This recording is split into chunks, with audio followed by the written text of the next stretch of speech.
अस्सलाम वालेकुम। आज मैं आपको बताऊंगी कि ख़त क्या होता है और उसको लिखने का सही तरीका क्या है और किस तरह हम एक अच्छा और सही ख़त लिखकर बोर्ड लेवल पर पूरे मार्क्स ले सकते हैं। मेरी जो ये वीडियो है ये आज क्लास 9th और फर्स्ट ईयर के लिए है। सबसे पहले मैं आपको बताऊंगी कि ख़त होता क्या है। हाथ से लिखी हुई तहरीर को ख़त कहते हैं। ख़त को आदी या तहरीरी मुलाकात भी कहा जाता है। अक्सर ये बोर्ड लेवल पर 4 मुमकिन जवाब जो दुरुस्त जवाब का इंतखाब करने वाले सवाल होते हैं, जिसे इंग्लिश में हम मल्टीपल चॉइस कहते हैं, उसमें भी ये सवाल आ जाता है कि ख़त को कौन सी मुलाकात कहा जाता है। तो उसमें ख़त को आदी या तहरीरी मुलाकात कहा जाता है। ख़त के अब मैं आपको बताती हूँ कि ख़त के हिस्से कितने होते हैं। ख़त के ये 5 हिस्से होते हैं। मकाम, रवानगी और तारीख। दूसरे हिस्से में आता है अलकाब, जहाँ पे हम लिखते हैं प्यारे दोस्त, प्यारे भाई, मोहतरम अब्बा जान। तीसरा हिस्सा होता है आदाब, या ये वो हिस्सा होता है जहाँ पे हम सलाम करते हैं और हाल चाल पूछते हैं। चौथा हिस्सा होता है नफ्से मजमून। नफ्से मजमून से मुराद ख़त का वो हिस्सा होता है जो मौजू होता है, जिसके अंदर हम लिखते हैं, जिस मौजू के ऊपर ख़त लिख रहे होते हैं हम उस मौजू के बारे में लिखते हैं। नफ्से मजमून में हमारी वो तमाम बातें आती हैं। और इख्तिताम में ख़त के हम इख्तिताम में दुआया कलमात लिख सकते हैं। उसके बाद जो वस्सलाम और आपका बेटा या आपका दोस्त अलिफ बे जीम लिखते हैं, इख्तिताम में ये चीज़ें आती हैं। अब मैं आपको ख़त लिखने का तरीका बताऊंगी और आपको मार्क्स की डिवीज़न बताऊंगी कि बोर्ड में ख़त के किस हिस्से के कितने मार्क्स होते हैं और उसको किस तरह हमने एक अच्छा ख़त लिखना है कि हम पूरे नंबर ले सकें। सबसे पहले तलबा कहाँ पे गलती करते हैं, यहाँ पे अक्सर मैंने बच्चों को लिखते हुए देखा है अज कमरा इम्तहान,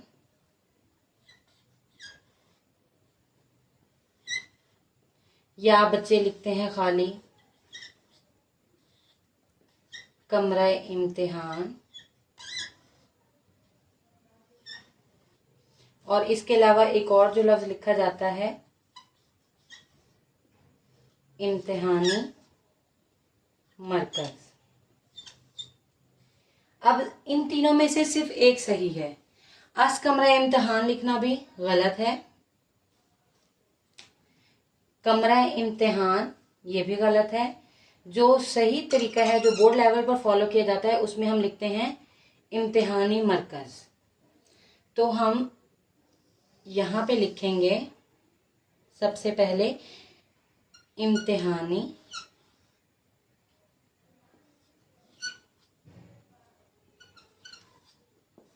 मरकज़। फिर यहाँ पे हम लिखते हैं उसके बाद शहर। हम अपने शहर का नाम नहीं लिखते, यहाँ पे हम लिख सकते हैं अलिफ बे जीम, और यहाँ पे ख़त्मा लाजमी लगाइएगा इनके दरमियान में। उसके बाद आ जाती है तारीख।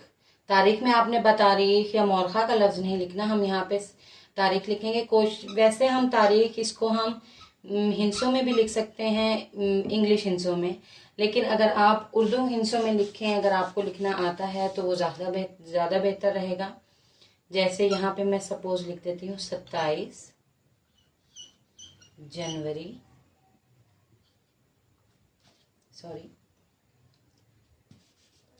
27 जनवरी 2012। उसके बाद आपने इस तरह सन का निशान ज़रूर बनाइएगा। अब ये देखें, जो मैंने आपको ख़त का पहला हिस्सा बताया था ये वो है। इसको हम क्या कहते हैं, मकामों और रवानगी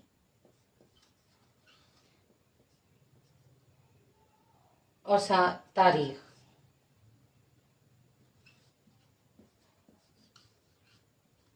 इस हिस्से में हमारी 3 चीज़ें आ गई, मकाम, रवानगी और तारीख। मकाम में आ गया हमारा इम्तिहानी मरकज़।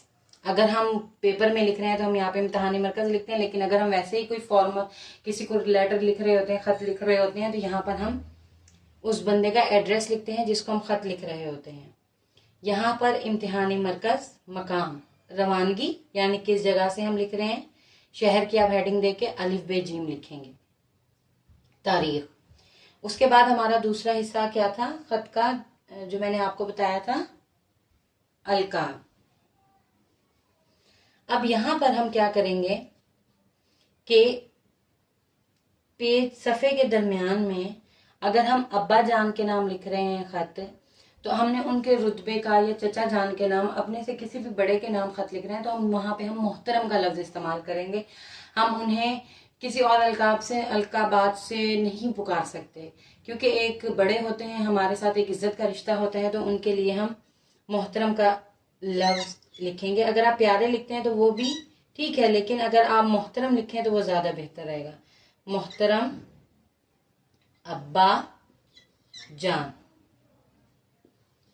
अब हम अब्बा को बुला रहे हैं, पुकार रहे हैं, तो यहाँ पर हम रमूज़ औकाफ में से कौन सी अलामत लगाएंगे, निदाइया की। जब भी हम किसी को अपनी तरफ मुखातिब करते हैं या पुकारते हैं तो हम ये निदाइया की अलामत लगाते हैं।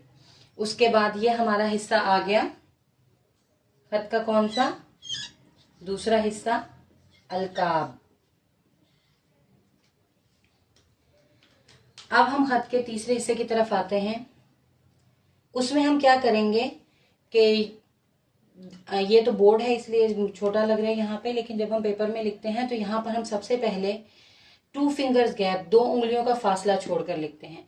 जब भी कोई, ये बात आपने जहन में रखनी है कि जब भी कोई नई इबारत लिखी जाती है उसमें हमेशा 2 फिंगर्स गैप यानी 2 उंगलियों का फासला छोड़कर लिखा जाता है। यहाँ पे हम 2 फिंगर्स गैप यानी 2 उंगलियों का फासला छोड़कर आदाब, और जो हमारा हर खत का तीसरा हिस्सा था आदाब, वो लिखेंगे, अस्सलामु अलैकुम।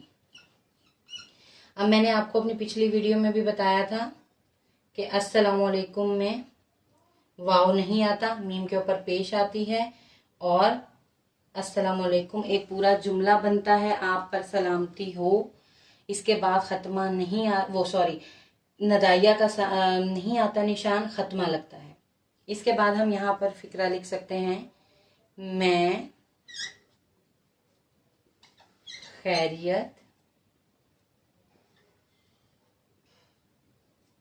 से हूँ, उम्मीद है कि आप भी खैरियत से होंगे। अब ये हिस्सा जो हमारा बनता है, ये बनता है खत का तीसरा हिस्सा, यानी ये आ जाता, ये हमारा था दूसरा हिस्सा अलकाब, और ये बनता है हमारा खत का तीसरा हिस्सा आदाब। चौथे हिस्से में आ जाता है हमारा नफ्से मजमून। यहाँ पर मैं डैश लगा रही हूँ, इससे मुराद यहाँ पे ये है कि हम जब आगे ख़त लिखना बच्चा लिखता है या स्टूडेंट लिखते हैं तो इसके आगे से शुरू करते हैं, मैं खैरियत से हूँ, उम्मीद है कि आप भी खैरियत से होंगे। इसके आगे से शुरू करना है, अपनी निचली सतर पर नहीं जाना। तो यहाँ पर नफ्से मजमून आ जाता है। नफ्से मजमून में जो हमारा रेलिवेंट टॉपिक होता है, यानी हमारा मौजू होता है, जिस मौजू पर हमें ख़त लिखने के लिए कहा जाता है, हम वो यहाँ पर लिखते हैं। उसके बाद आ जाते हैं हम इख्तिताम की तरफ। इख्तिताम में हम लिखते हैं, यहाँ पर अगर हमने पर सफ़े की दाईं जानिब इम्तिहानी मरकज़ लिखा है तो हम नीचे बाईं जानिब सफ़े की लिखेंगे वस्सलाम, सीन के ऊपर तशदीद, आप का बेटा। यहाँ पे आपने नाम नहीं लिखना, हम यहाँ पे अलिफ, बे और जीम लिखते हैं, और आपने बीच में ये खत्मा ज़रूर डालना है। ये हमारा हो गया ख़त का 5वां हिस्सा। ये क्या हो गया, इसको क्या कहते हैं, इख्तिताम।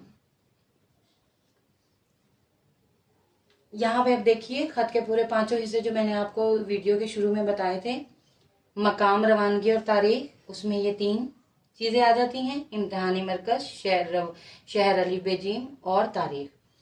फिर अलकाब, दूसरा हिस्सा अलकाब, मोहतरम अब्बा जान, अगर दोस्त लिखे होंगे तो दोस्त के नाम खत लिख रहे होंगे तो यहाँ प्यारे दोस्त लिख सकते हैं।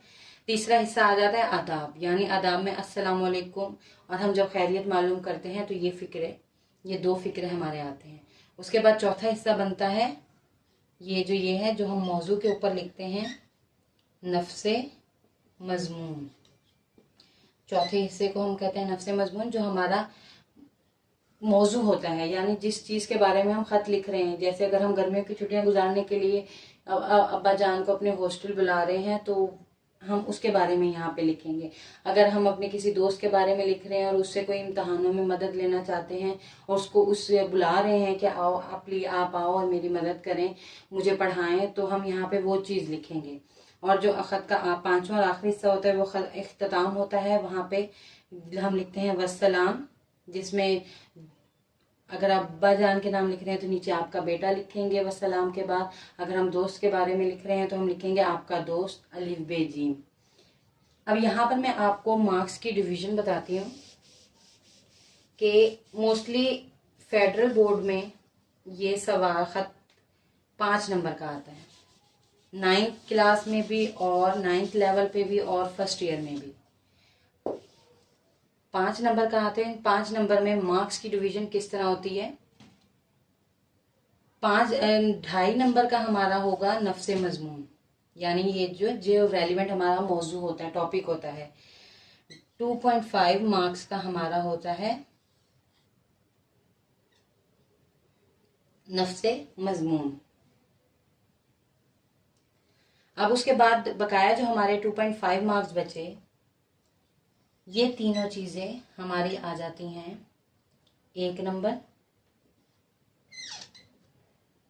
ये हमारी ये वस्सलाम आपका बेटा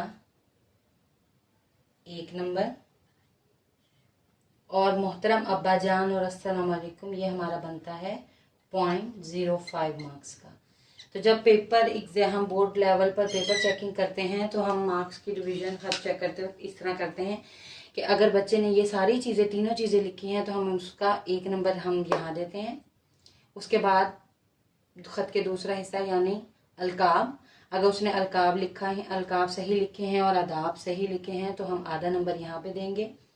और उसने इख्तिताम भी सही किया, वस्सलाम आपका बेटा अलिफ बे जीम लिखा है तो हम यहाँ पर उसे 1 नंबर देते हैं। और बकाया जो 2.5 नंबर बचते हैं, 2.5 मार्क्स बचते हैं, वो हम नफ्से मजमून के उसे देते हैं कि उसने जो आया कि खत जो है मौजू के मुताबिक लिखा है या नहीं। तो मैं उम्मीद करती हूँ कि अगर आप इस तरीके को फॉलो करते हुए एक खत लिखेंगे तो एक आप बहुत ही अच्छा खत लिख सकते हैं और आपको फुल मार्क्स उसमें मिल सकते हैं। अक्सर मैंने देखा है पेपर चेकिंग के दौरान कि बच्चे खत में क्या गलती करते हैं कि जैसे ऊपर भी तारीख लिख दी, वो नीचे भी तारीख लिख देते हैं। खत में तारीख हमेशा ऊपर लिखी जाती है, इम्तिहानी मरकज, शहर के बाद, और दरख्वास्त में हमेशा तारीख नीचे लिखते हैं। जब हमारी दरख्वास्त ख़त्म हो जाती है तो हम दरख्वास्त में नीचे लिखते हैं। दरख्वास्त का खैर मैं आपको अपनी नेक्स्ट वीडियो में बताऊंगी। आज जो हमारा टॉपिक है वो है खत और उसके हिस्से। तो मेरा मकसद यही था कि मैं आप लोगों को गाइड कर सकूं। आज इस वीडियो में मेरा जो ख़ास मकसद था वो यही था कि मैं बच्चों को गाइड कर सकूं कि एक अच्छा और सही खत हम किस तरह लिख सकते हैं पेपर में, जिससे हमें पूरे मार्क्स मिलें। ये छोटी छोटी चीज़ें होती हैं बोर्ड लेवल में, जब हम बच्चा पेपर सॉल्व करता है, अगर इन छोटी चीज़ों पर फोकस किया जाए, उन चीज़ों का ध्यान रखा जाए तो बोर्ड लेवल पर आसानी के साथ हम पूरे मार्क्स ले सकते हैं। उर्दू में उर्दू के बारे में एक कॉन्सेप्ट है कि उर्दू में पूरे मार्क्स नहीं आते, मार्क्स कटते हैं। ऐसा नहीं है। अगर हम इन छोटी छोटी चीज़ों की, इन बारीकियों का ख्याल रखेंगे तो मैं दावे के साथ कह सकती हूँ कि आप उर्दू में पूरे नंबर ले सकते हैं।